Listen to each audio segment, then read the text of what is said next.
नमस्कार दोस्तों, भारतीय भवन चैनल में आप सभी का स्वागत है। तो चलिए आज हम बात करने वाले हैं कि 15 अगस्त पर दिए जाने वाले भाषण के बारे में।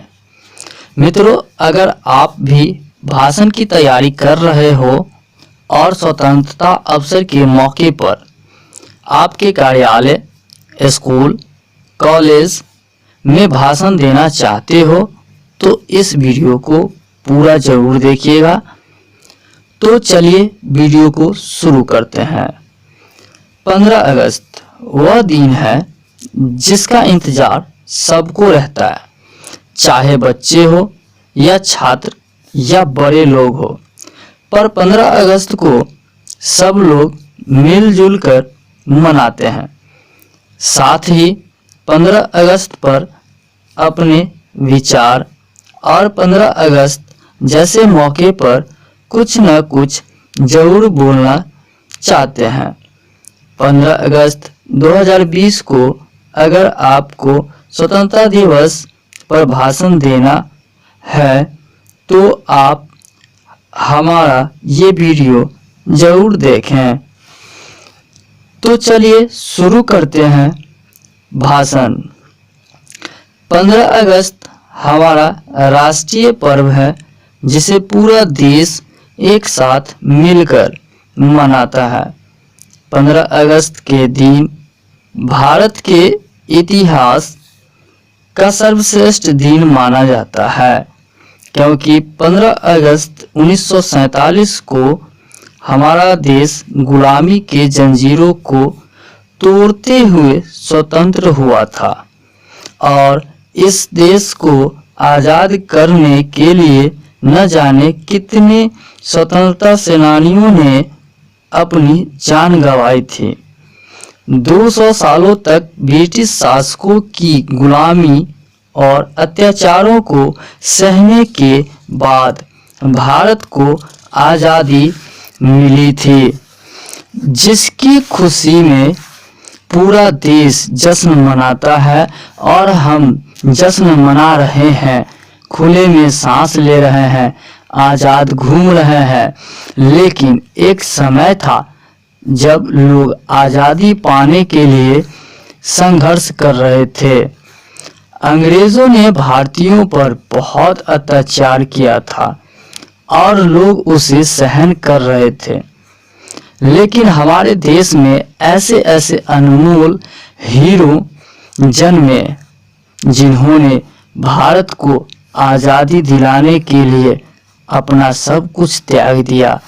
लेकिन यहाँ जो सबसे ध्यान देने वाली बात ये है कि ऐसा नहीं है कि उनके परिवार नहीं थे, लेकिन उन्होंने अपने परिवार के बारे में नहीं बल्कि पूरे देश के परिवार के बारे में सोचा और बस आज़ादी के लिए लड़ने के लिए निकल पड़े।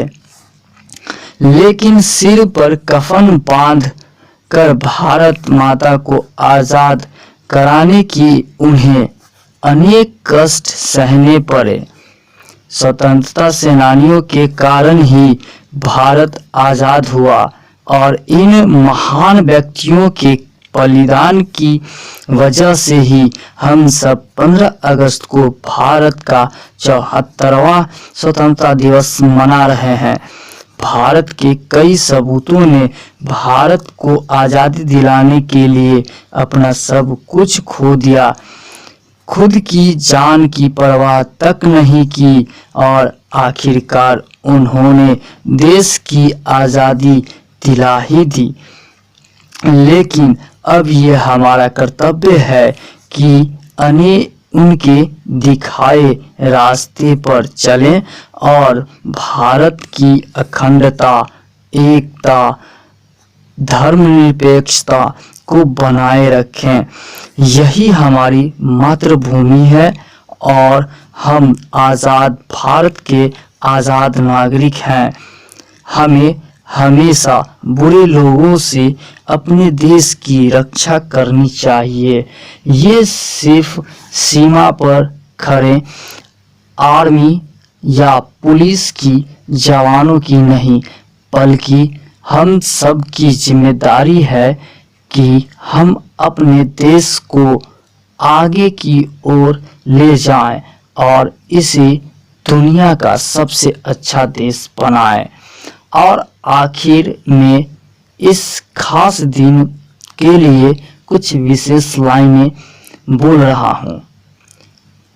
कुछ नशा तिरंगे की आन का है, कुछ नशा मातृभूमि की मान का है। हम लहराएंगे हर जगह इस तिरंगे को, हम लहराएंगे हर जगह इस तिरंगे को।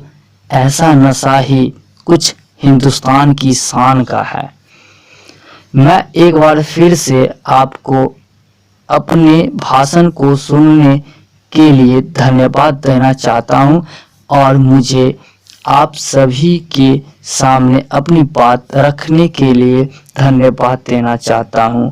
आपको भी कहने का मौका देना चाहता हूं। जय हिंद, वंदे मातरम।